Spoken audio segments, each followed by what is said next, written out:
this is a thing that I don't think I've ever talked about, but even feeling like you're on all the time, there's a certain sense of knowing when I go out to the park, I could be recognized by anybody there. You could think, like, is somebody watching me right now? Like, you just want to fade into the background and never be seen again, but you can't. I was looking at a photo from my wedding, which we'll put up here. And I think the crew is like one of the biggest things that you miss because they were there all the time. They've been through the ups and the downs and seasons in my life where even my closest friends weren't there to see. They were strangers when they come in, and then they were like family. As a kid, did anyone ever explain to you what it meant to be on camera? Like, did anybody ever go, okay, when they're here, they're going to capture what you're doing? So I think it'd be fun to kind of get into that. Yeah, let's jump in. What's going on, guys? We are back for another episode of the Jinger and Jeremy podcast.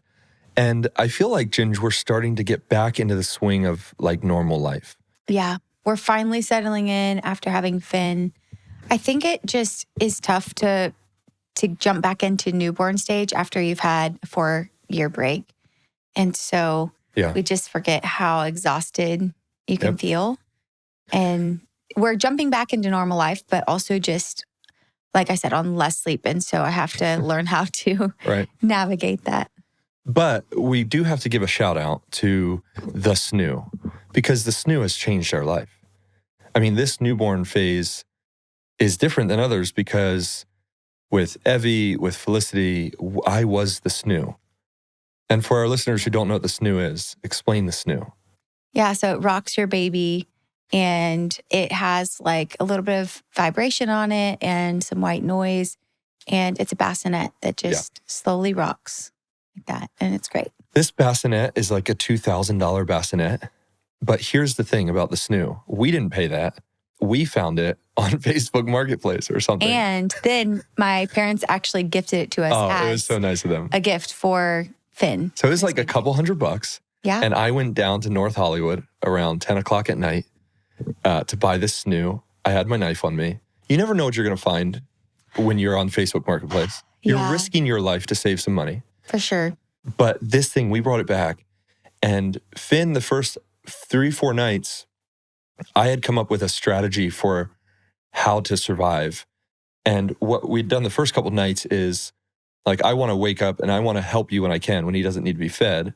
And so I'd go to bed and then you'd get into deep sleep, REM, and you'd be woken up and miserable. And then you're like, oh, what time is it? And it's only 11:30 and you're feeling miserable. Then you do that 5 or 6 times through the night and the next day you're shot.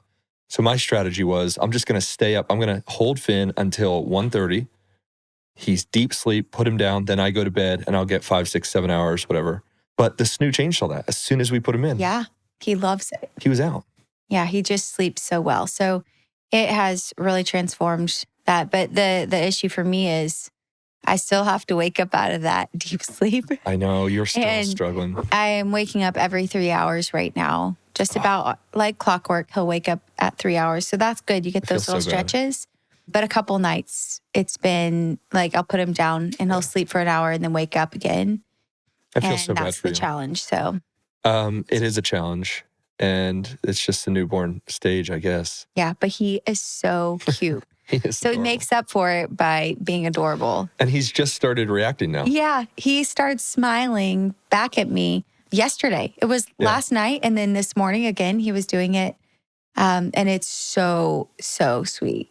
Yeah, that's cool. It's been fun. And the little girls are taken to him well. Evie is obsessed with him now, pushing him around. I have to say, my sister Jessa, she gifted us a Doona. And another thing, this is not about baby products, but it is. And we're not sponsored by these companies, but we should be. So anyhow, the Doona, the amazing thing about it, of course, it folds down. It's an infant car seat and stroller in one. Oh, it's incredible. And it collapses. And it's incredible because you can take it in and out of places. Mm-hmm. For just a couple of minutes, I need to hop out of the car. I have the whole setup right there. And Evie loves it because she's able to push him around and it's not too heavy, not too big. The handle lowers all the way down for like a kid to be able to push it. And so that's her favorite thing is to push Finn. Yeah, she's obsessed with pushing Finn. And Felicity will try and she'll say, no, Yeah. I push Finn. She's very protective and wants to be the only one who's going to push him. So very first thing Evie said to me this morning when she woke up, I grabbed her out of bed and she says, where's baby Finn? Oh, I said, baby Finn's sleeping, so is mom. So let's leave them alone. That's so precious. Yeah, these are good days. But today's episode, I thought, would be fun to look back on an interesting dynamic of your life. And I think it'd be cool to talk about how it's becoming an increasingly more popular dynamic in everyone's life because of social media, because of how much of our lives are now online and how much we're covering and taking videos of and footage of. I mean, if you scroll through your photo app, you can go, I mean, most people probably don't miss a day where they're not taking photos and videos. Oh, yeah. And a lot of that's ending up on social media. But kind of thinking about how you navigated like public persona and private persona and what the cameras did, specifically in your life, because you went on TV at so young. And so I think a lot of people look at reality TV and wonder, like, how much of this is a lie? Yeah. I mean, years ago when it first started, I think people were like bought in, like, oh, all of this is reality. Well, now with all the behind the scenes stuff, people are more wise to, okay, so the reality isn't completely reality all the time. So was it all a lie? I mean, the way you acted or the things that happened. So I think it'd be fun to kind of get into that. Yeah, let's jump in. So do you remember the first time that you realized you were on TV? Not like, do you remember the first time you were on TV? But do you remember that realization hitting you like, oh, wow, I'm being watched by millions of people around the world inside my house or in my backyard? That's a great question that it's going to be hard for me to answer it because I feel like whenever the show first started, it was initially some documentaries that were filmed. And so 14 Children and Pregnant Again was the first pilot show, the documentary that the network Discovery Health did. So they aired this special on my family and it was filmed over, I think probably like a year or so, I want to say. And they would come for maybe like every couple months for a few days and would film and then they would leave. Right. And we had local news around us because my dad was in politics. And so that was something that we were kind of used to was just seeing those cameras around. They weren't always pointing at us, but it wasn't like we were never around that. Right. And so there was a certain level of understanding that, you know, you're going to be on TV. But then the difference was once they came into our house and the reality show started, it was more often. Right. And at that point, I think that things seemed to ramp up and it was like, oh, wow, this is crazy. Yeah. And you sometimes felt like you were acting because you would lean into maybe a certain temperament or character of like what you thought people wanted from you. Sure. So, but you don't ever have a moment where you like walked in and saw yourself on a TV somewhere and went, whoa. I feel like we didn't watch ourselves on a TV until probably maybe like a couple years into the reality show would be my guess, but I don't remember fully. You don't remember it? I don't remember when that time was, but we went over to my uncle's house a couple times and he would turn the show on. We'd have like a little watch party. Is that surreal? It wasn't necessarily because at that point I remember being a little bit older. Yeah. So maybe that was actually more than a couple of years in. I remember being out here in California, actually, before we moved here, and we were visiting friends, and we walked into the home, and it was Monday night, and I think the show would come on Monday nights at 9 or something. I don't remember all the times across the time zones. And I walked in, everybody was at the dinner table eating, and I was walking through the living room, and the show was on, and it hit me like, wow, that's weird. That's so And I just sat there for probably 40 seconds, having gotten the email of that whole episode probably 2 months earlier, reviewed it, approved it, okayed it, filmed it, but then seen it on TLC on the TV was just a weird moment.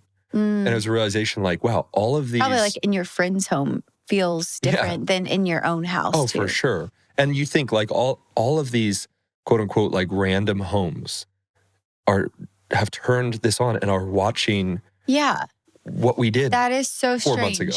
And you know what? I think that is the element of reality TV that took off at that time, because before social media was a big thing, there was Facebook that was, live and well. But aside from that, you didn't really even have people looking into each other's lives unless they knew you, unless you were on TV. That was the only thing. Like even news anchors, I would have looked to my local news anchors and been like, wow, that's so cool. They're on TV. But at the same time, there wasn't a family that was like highlighted at that time. Yeah. I want to take a break from this episode to tell you about Delete Me. Delete Me makes it easy, quick, and safe to remove your personal data online at a time when surveillance and data breaches are common enough to make everyone vulnerable to data breaches. Yeah, it's easier than ever for people to find your personal information online, especially as people in the public eye. It's something that we want to value, is to keep our personal information as private as possible. With Delete Me, you can protect your personal privacy or the privacy of your business from doxing attacks before sensitive information can be exploited. As someone with active online presence, Ginger and I both, this is very important to us. So we've really appreciated partnering with Delete Me because it's just so practical for us. And as soon as we heard about Delete Me, we jumped on board right away. Take control of your data and keep your private life private by signing up for Delete Me, now at a special discount for our listeners. Yeah, today you can get 20% off your Delete Me plan by texting Ginger, Jinger, to 64000. The only way to get 20% off is to text Ginger to 64000. That's Ginger to 64000. Message and data rates may apply. We want to take a break from this episode to tell you about Lean. Yeah, we want to share some testimonials with you about this weight loss supplement. A lot of weight loss stuff is going around. People are taking injections, and there's a lot of confusion about what's safe or not. So we want to talk to you about Lean. Listen to what Patty said. She said, I finally found a weight loss product that works. I wanted to lose 20 pounds, and Lean really curbs my appetite. And Lori wrote, I've struggled to get weight off, and Lean has been a lifesaver. I've been losing a couple of pounds a week or more. Listen to what Kelly said. Amazing. I immediately noticed an energy boost and a healthy weight loss. I would promote this product to anyone. So listen, Lean was created by a doctor and university researcher to target the goals of GLP-1s, but without injections. So the studied ingredients in Lean have been shown to lower blood sugar, radically reduce appetite, and burn fat by converting it into energy, which is how you're going to want to lose weight. Yeah, so if you're struggling to lose weight and have a healthy diet and exercising enough, then Lean is for you. Yeah, so get 20% off as you get started on Lean. Use code GINGER20 at takelean.com. So go to takelean.com, use code GINGER20, and you'll get 20% off. Again, takelean.com, use code GINGER20 at checkout. Results may vary, and these statements have not been evaluated by the FDA and is not intended to diagnose, treat, cure, or prevent any disease, and is not a substitute for care from a healthcare provider. Okay, back to the episode. And the roll-offs came along a similar time. Yes. Yeah, the roll-offs. So but it was pioneering. Yeah, it was just beginning. And so with that, you had all of these families who would say, oh, I feel like I know you. Yeah. I've been in your house. I know where your kitchen is. I know where your bedroom is. And it was fascinating because they almost knew more about me than I knew about myself, which was a little scary. Well, because they were paying attention to things. You know, it's interesting. As you were saying that, I was thinking all of media before, like if you think about movies and TV, it was all scripts. And so you didn't see any of that person's life. Reality TV comes in and you have shows where even it was more reality, but it was still staged, like Big Brother or Survivor. So it's still like, hey, this is non-scripted, but they're in an environment that is set up for them. But then reality TV invades the home. But you think about its evolution now, some of the biggest, most influential online influencers are streamers. And so they have millions of people just watching them stream, which is literally them just in their living room with a camera, just living. And there's people who stream 24/7. So you're watching them sleep. Yeah. You're watching them brush their teeth. You're just watching them stream. Show. like we always talk Yeah. about. So it's like an interesting evolution there. Wow. Um, It's wild. Did you ever feel like, especially as a kid, did you ever feel like you had your real life and then your TV life? Like, did you feel like... I would say yes and no, because for the filming side of it, that felt very normal. It felt like my real life. And at the same time, I think because of our friends who were around, once filming was done, then we would go spend time with our friends and we wouldn't really talk about the show. We wouldn't talk about what we were filming. And part of that, I think, was there's some wisdom in that, maybe because you don't want it to come across as like pride or like, oh, we're filming and we got to do all this fun stuff and maybe they didn't. And so there was a certain level of wisdom in that. And at the same time, it also felt a little disjointed at times because we weren't talking about half of the things that we just filmed. And so with that, it also kind of made it tough to go super deep with your friends or feel like you were like inviting them into your life in a real way. Yeah. Because it felt like this is my filming life and it's so real because I am getting up, going to get my driver's permit on the show and learning to drive stick shift, change a tire, all those things that I'm doing that are real life things. Didn't know how to do that before. But then at the same time, it's like when my friends come around, I'm going to go to church with them, play broomball. They're going to come over and eat pizza, but we're not talking about all that happened or that filming life where you have cameras around you all the time. You're walking through a door multiple times. You're going out and coming up with ideas to film and pitching it to the producers. It's like, it's such a fascinating thing. Yeah. And so I feel like there was this like understanding of having two lives. And most people knew that we did. They knew that we filmed. And it was just one of those things that we just didn't talk about too much. Yeah, it was like goodness, not a double life, but it's like two compartments in your life where you had to be on and you didn't really talk about like what's going on over there. Mm-hmm. Like, yeah, that's my film work. Were you terrified that it would change how people related to you? I think so. Yeah. I always was more sensitive to that as a people pleaser, of course. I felt like the older I got, I wanted to be more careful because I didn't want it to ruin friendships. And that was something that, looking back, like I probably would have, maybe I would have handled it differently. Maybe I wouldn't have, knowing what I know now, because there's a certain level of community to where, you're not going to brag about everything that you're doing if it's like a bragging thing. You know, you're not doing that out of pride, saying like, oh, look, we're on TV, whatever, because we're just normal people. And my parents did an excellent job of communicating that to us. And I think that that's where we had a very real understanding of it shouldn't be all about us. Yeah. And so do think about it when you go out to the grocery store and somebody's super excited to meet you. Maybe you're super exhausted. This is more about them. So you need to make sure that you're kind and loving and don't be stuck up because this is not, it's not, the world doesn't revolve around you. Yeah. And TV doesn't make you any more special than the person next to you. So you need to serve and love, work hard. And I think that that's something I really appreciated that was instilled in us in that time. And for friendships, I think it kind of went along those same lines. And that was the reasoning behind it. But it also did isolate you a lot because you felt like, okay, my friends don't understand what we're doing, because there were opportunities that were handed to us where we were able to travel the world and see sites in different countries. And we traveled all over the States and things that were every kid would probably want to do. And yet we wouldn't talk about it that much.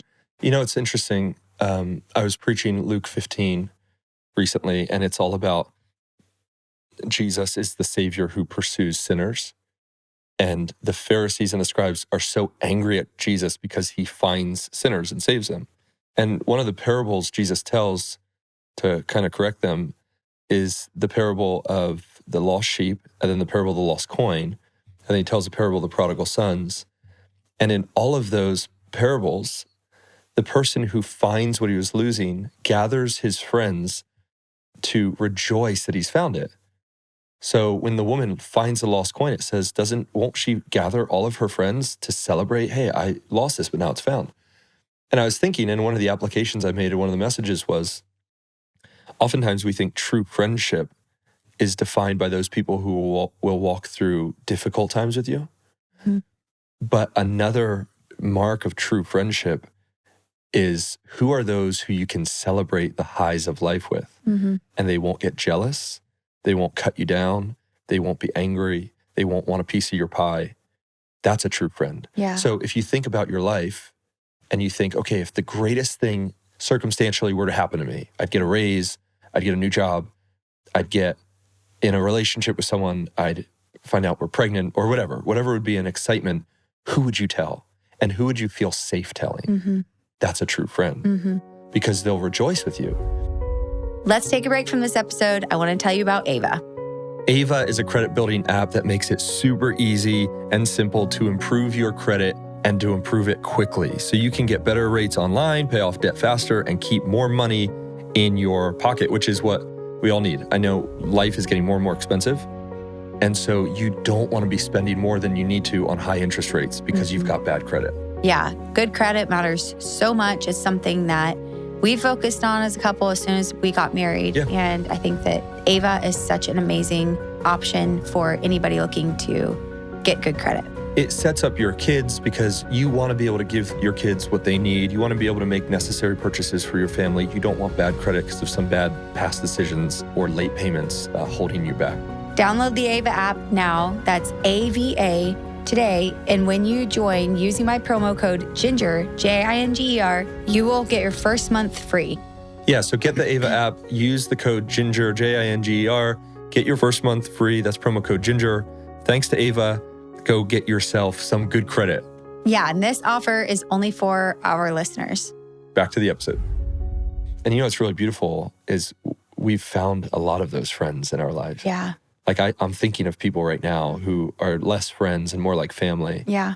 Who we can go to them and they rejoice with us. And what a beautiful mark of true friendship. And I wonder if you could look back on your life, and I think you could, and go, there were some people in my life who knew everything.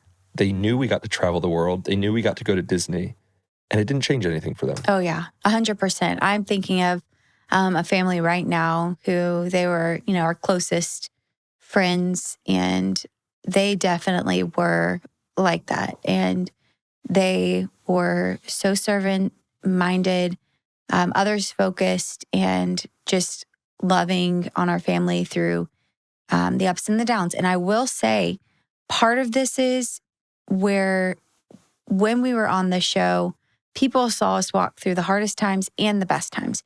So it wasn't just one of those things where it was like, oh, we're always just doing all these fun things. Initially it was, but then when you get down to the reality of what's happening, and it was not all easy.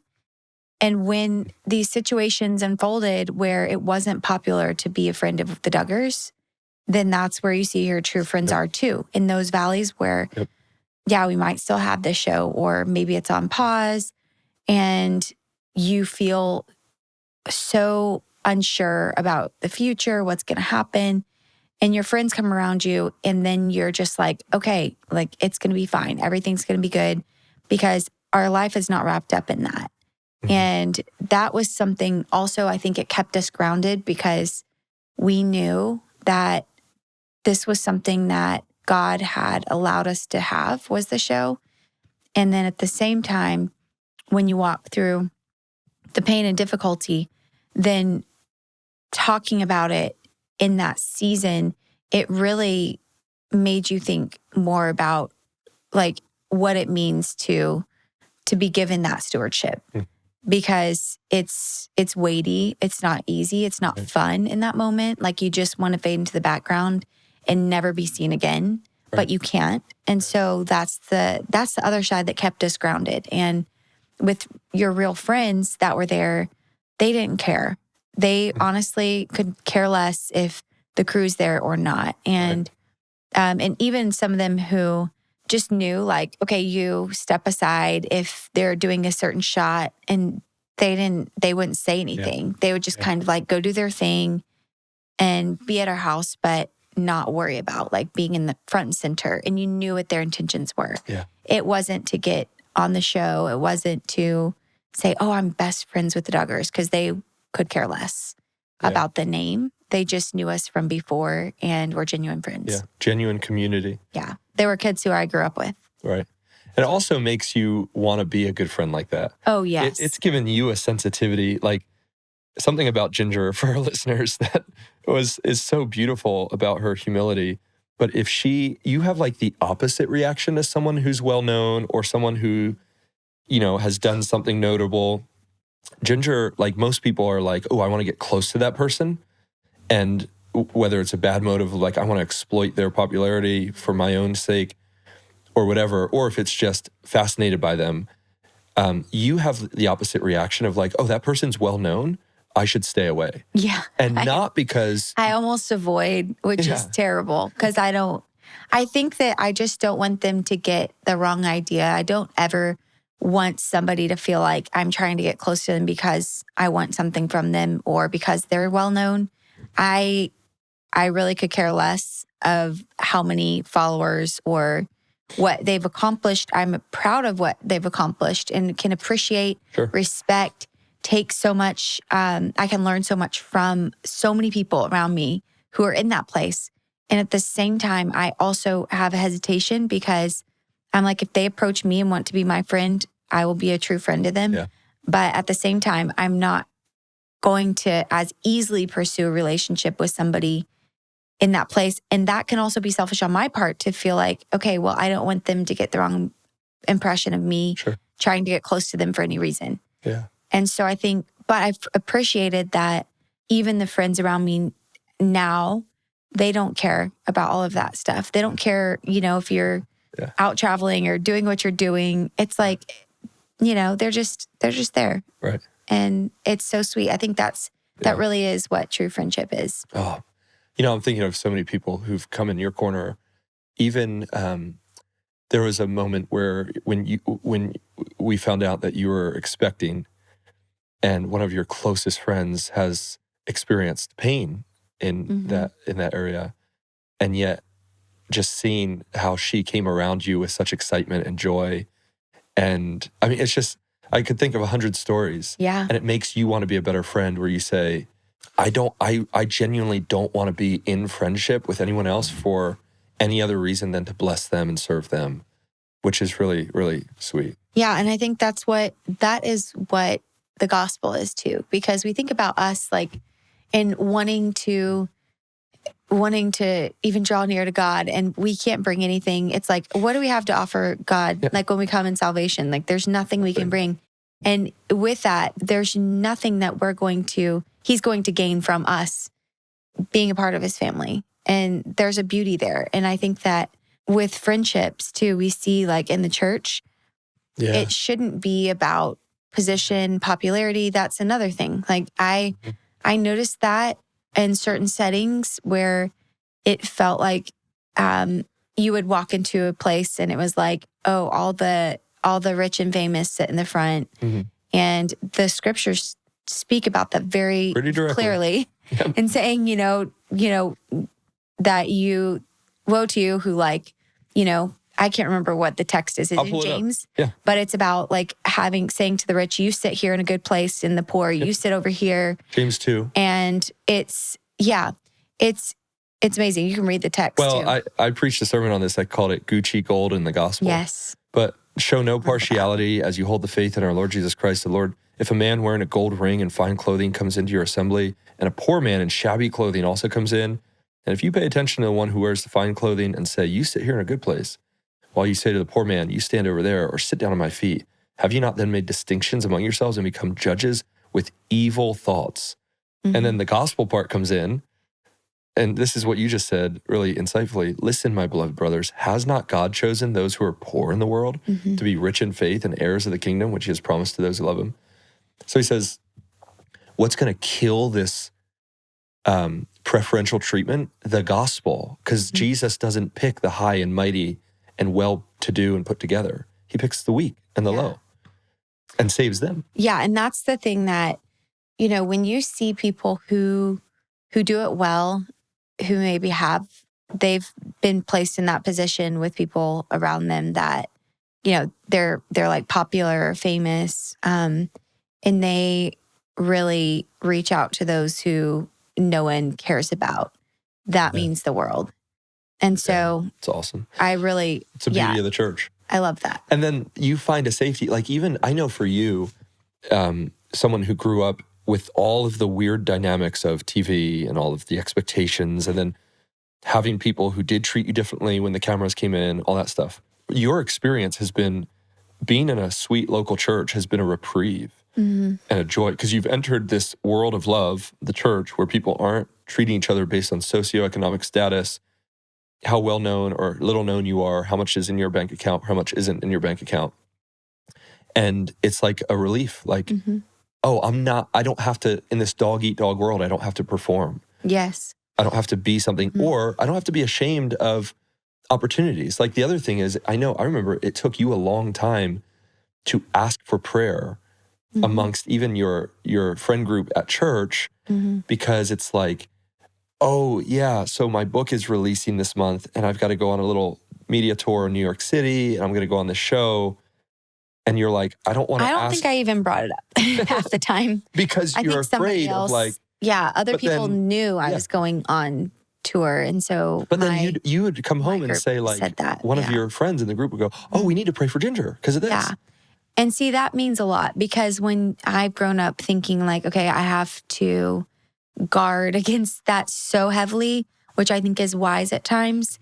There's also a wisdom in letting people into your life too, and doing life alongside your closest friends. And so in my Bible study group, they've been amazing, just being alongside me and everything that I'm doing. And it's incredible because it really is the support that we all need. So whether it's for me in that position or for them in something that they're doing, an endeavor, we want to just be alongside each other, to love each other, pray for each other, and support no matter what the case is. And that's life. Like, that's the joy of being a friend.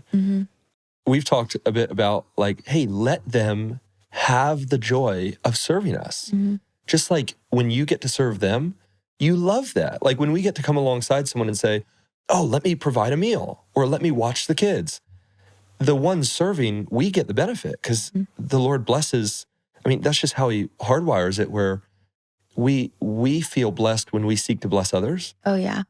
And so allowing people into your life is actually a blessing to them. Because it's not a burden. They want to serve. That's what relationship is knowing, bearing each other's burdens and rejoicing with those who rejoice. That's why the scriptures talk about that. Weep with those who weep, rejoice with those who rejoice.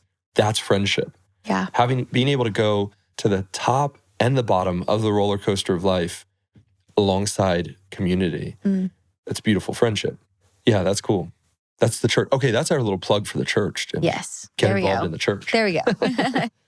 Did you ever find yourself acting like you were on TV when you weren't? And I have a way that I have a way that you guys. Yes, I know exactly how we do it. So it's not even like acting. It's just a form of communication. If this is where you're headed, because it's exactly where I'm headed. I know what you're gonna say. Okay, so you just asked me a question, and I'm answering the question without repeating the question. So if I were on to the say, show, if I were to say, Jinger, how was your day today going to the park with the girls? Well, today, my day was pretty good. We went to the park and it was sunshiny. See, I repeated your question. Right. So part of the thing is, whenever we were on the show for interviews, we had to repeat the question because the producer's voice, they would ask us, Jinger, do you remember when you went and got your driver's permit? And I would be like, yes. So when I went and got my driver's permit, you always have to start out like that.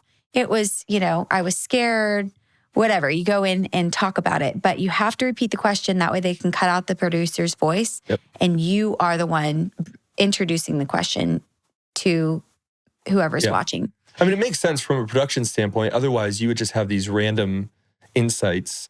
Oh, and that happened a lot later. Yeah. I feel like we all were so used to answering questions like that to the point where I don't even think about it half the time. But Jeremy's still like, you'll tell me, you'll be like, you're still answering the question. Oh, yeah. Anytime somebody asks me something, I'll half the time repeat the question that I was asked to them and then answer it. And your family does it too. They do. And it's because you guys sat for, so that was the most laborious part of filming. And I just got a little taste of it being on the show for those years, but you grew up with it where no problem, they're filming you, they're following your life. And then they would go, okay, it's interview day. And everyone would collectively go, oh, interviews. And everyone would show up late to the interviews. Yes. They almost dreaded it. Which I felt bad for the crew on that part. It was like pulling teeth to get us to do interviews, which we always did it. But it was just like, oh, so-and-so forgot it was interview day. And they would have it all lined out. That's Finn. Yeah, you got to go grab him. You want to grab him? Do you want to bring him up? Yeah, and then we'll pick and bring the blanket with him. We'll pick this up in a second. Yeah. Okay. All right, we're back. Finn is now sleeping in the room under the main camera, so he's right below. And I think we've got time to keep going. What were we talking about? We were talking about interviews. Yeah. And I will have to say, so interview days, when you would walk up to the studio, so our studio was in front of in front of the big house. Yep. There's a shop area, and that's where we did all of our interviews. Mm-hmm. They had a studio inside of there. And for years, it was more like, it felt like just a metal building with concrete floors. And they would just try to set it up as best as they could. But then it was too echoey. So then they basically built out a studio inside the shop with all the proper fittings. And so they left that set up all the time. And then what we would do is every season, we would get new interview clothes too. Oh, yes. So we would go shopping. I remember. At first we would just actually get something that we wanted from our closet. It couldn't have stripes. It couldn't have tight patterns. And it couldn't be white or like cream. Yeah.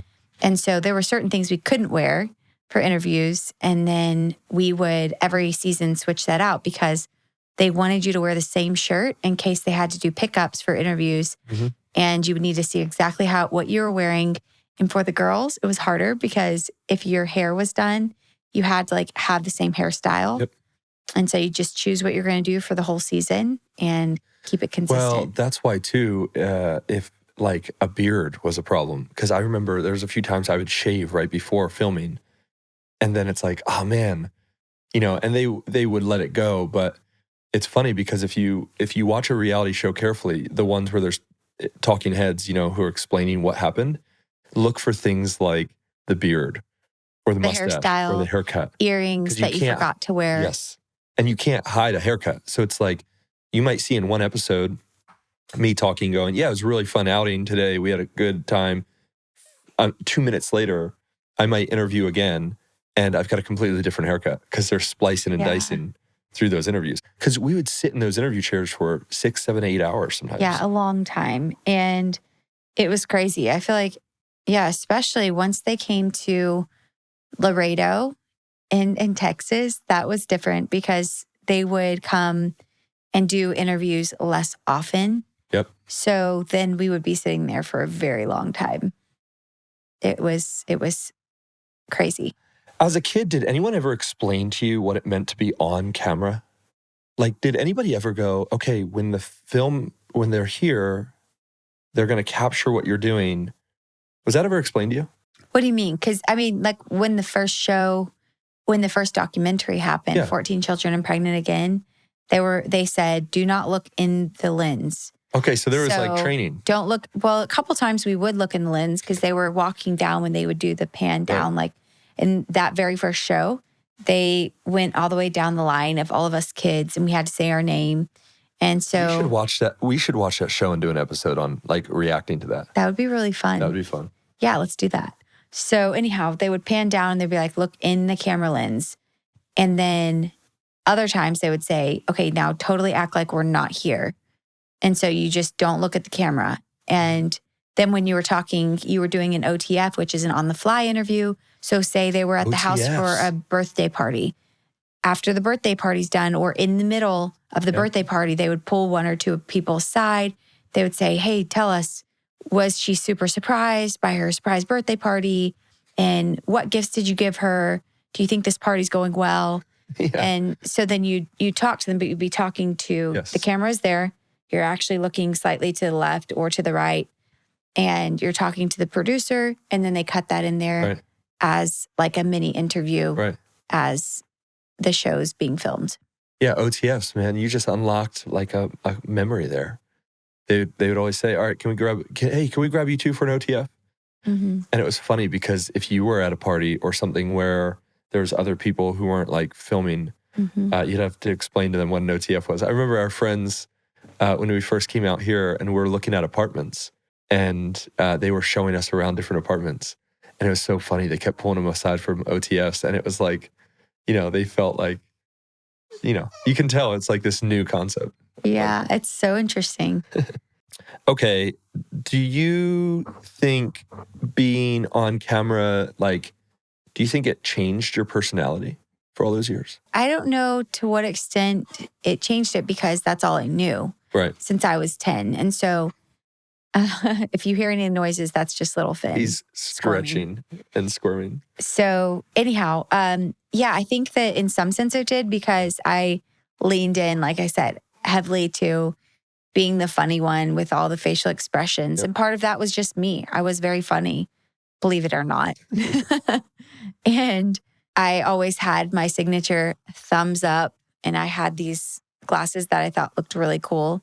And so with all of that, there was a certain person I was on camera. And I guess I was kind of like that in person too. I was funny. I highlighted it more when I was on the show. I'm trying to find, there's a, what are those things called? Are they emojis? Not emojis, GIFs. There's a GIF of you doing the double thumbs up. Oh my word, with the glasses on. I can't find it. Yeah. Yeah. That was classic. Probably better Ginger. You can't find it. So I'd be like, they say, Jinger, can we get your 2 thumbs up? So that was my thing. That's so cute. It is interesting to see how elements of filming life have just been infused into normal behavior and are kind of just assumed now. And I also, this is a thing that I don't think I've ever talked about, but even feeling like you're on all the time, there is a certain level of that. There's a certain sense of knowing when I go out to the park, I could be recognized by anybody there. And especially in the height of the show, it was very common where you would go to the store, you go to the park, you'd go on an airplane, and you'd always get recognized. And so knowing that when you're out, say you're having a rough day and you're just chilling, you could think, am I being, like, is somebody watching me right now and seeing how I'm responding to the situation? And whether it was, like as I'm older now, parenting my kids or just having a rough day or having a great day and like having fun, it's like not all the bad things, but at the same time, I probably would overthink it. Right. And especially back in the days where I felt like maybe I constantly had to be smiley or whatever. Right. And then realizing, okay, well, that normal life, everybody goes through normal life. Yeah. And so even in LA, like if you see somebody who's well known and they're just out and about, chances are they're going to be, they're going to be in their casual clothes, looking normal. They're not going to be in character, even an actor or something, So there's a certain level of that, but the kindness that you want to have and extend to people, that should always be there, regardless of how. Although people can catch you off guard at certain times, stressful moments. Oh yeah, and for hope sure. They wouldn't judge your whole. Or a couple times, like with the kids, like I've had that happen where I'm out and the kiddos might be cranky or tired, unwinding, unraveling. Yeah, one of them may be just like over it, being and done, and then somebody comes up to talk to you, and you're like, hey, it's so nice to meet you. And at the same time, it is very nice to meet them. But then your kid needs to go to the car. Right. And so that also has happened. And I think at any point, it's just, you don't want to constantly feel like you have to be on. Right. And so I think just being real and authentic is important. Yeah. Speaking of being real, authentic, and normal life, we've got a little 1 month, 2-week-old who needs some attention because he's just chilling. Look at him. But I will say, okay, so before we wrap this up, last night I was looking at photos and I always get like emotional.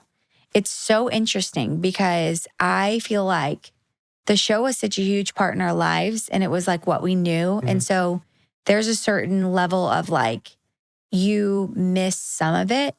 You miss, for me, I should speak for myself. I miss certain aspects. Like that was so easy and so normal.